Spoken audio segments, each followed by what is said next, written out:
This week, obviously, again, we begin the season of Advent, and the readings, especially the gospel reading, I think kind of fly in the face of some of the songs that we hear on the Christmas stations that have been going, since last Friday, Rudolph the Red-Nosed Reindeer and all these other things, and then we hear our gospel reading, and it's like, the moon's going to go dark and all that, and it's like, wow, that's kind of a contrast to what society is telling us.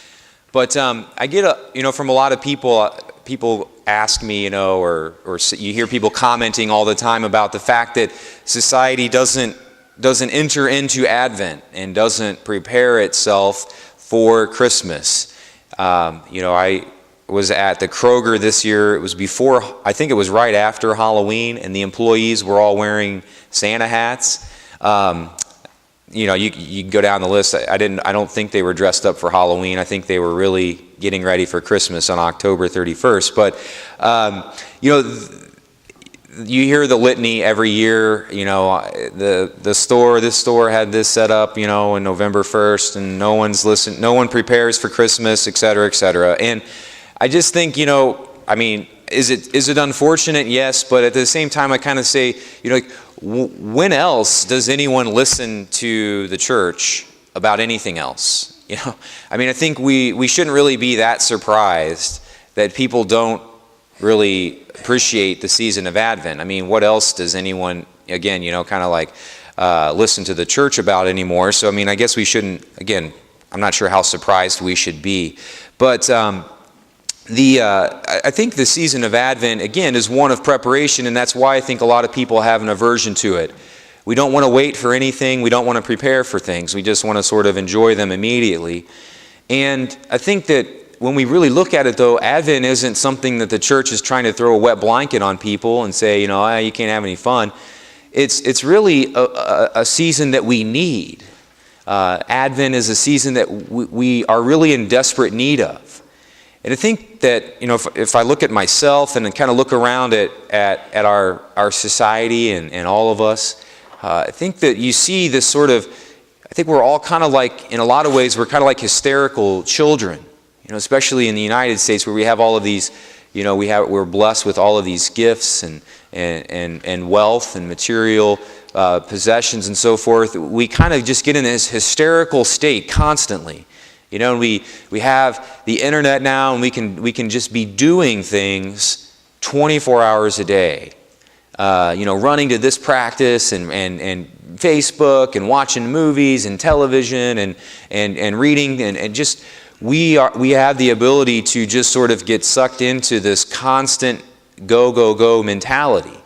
And I think in a lot of ways we become kind of hysterical in that.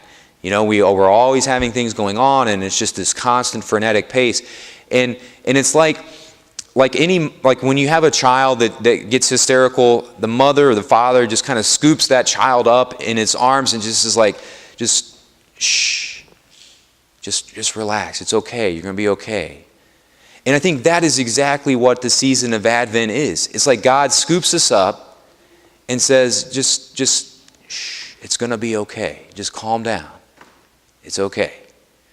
And we need that. And the world needs that so badly. And it's not that we're over here, not having any fun because we're waiting for Christmas as opposed to the rest of the world that's out having a great time.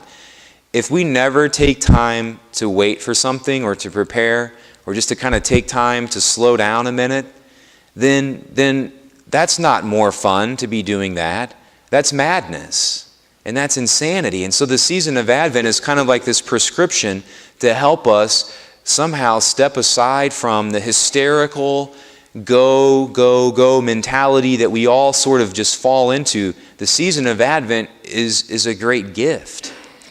And I think one of the saddest things that I hear as a priest from people is this idea that I hear a lot of times people say something to the effect of, I am dreading Christmas.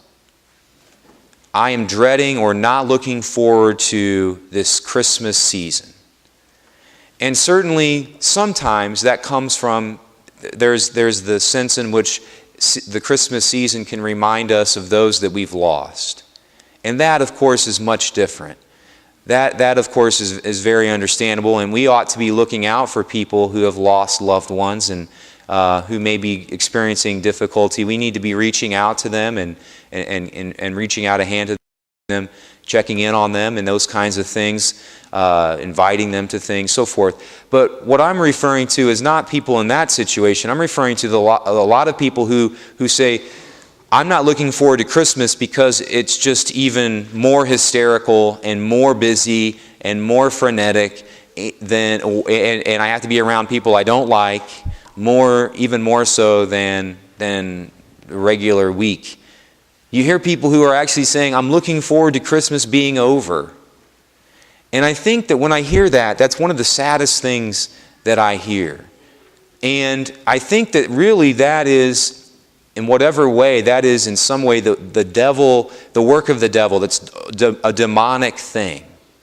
And I don't mean the people are that at all. But I mean that is, if the devil takes the things that we have that are good and perverts them and turns them backwards, then that would be exactly what he's doing with a lot of people during this run-up to Christmas. He's taking this, what ought to be this wonderful opportunity to slow down, to take a little bit of time to do some preparation, spend a little bit more time in prayer, to wait for a minute. And instead of doing that and having this be this opportunity to sort of pull off the side of the interstate and catch our breath for a minute, instead, for lots of people, this becomes even worse than normal. This 4 weeks of Advent for lots of people becomes not less frenetic, it becomes more hectic, more miserable. And that is nothing other than the work of the devil. And so what we have to do to fight against that is to take some opportunity, to take some time to say, what are the things as I'm running up towards this season of Christmas, as I'm preparing for Christmas, what are the things that have me dreading that day? What are the things that I'm dreading about the next 4 or 5 weeks? And if there's anything in there that causes me to not look forward to December 25th, then we need to get rid of it. We need to just get rid of it. If you've got a bunch of parties that you're going to and that makes it more hectic, then don't go to them. If there's a lot, you're worried about buying lots of things and financial things, then don't buy lots of things. Get rid of that.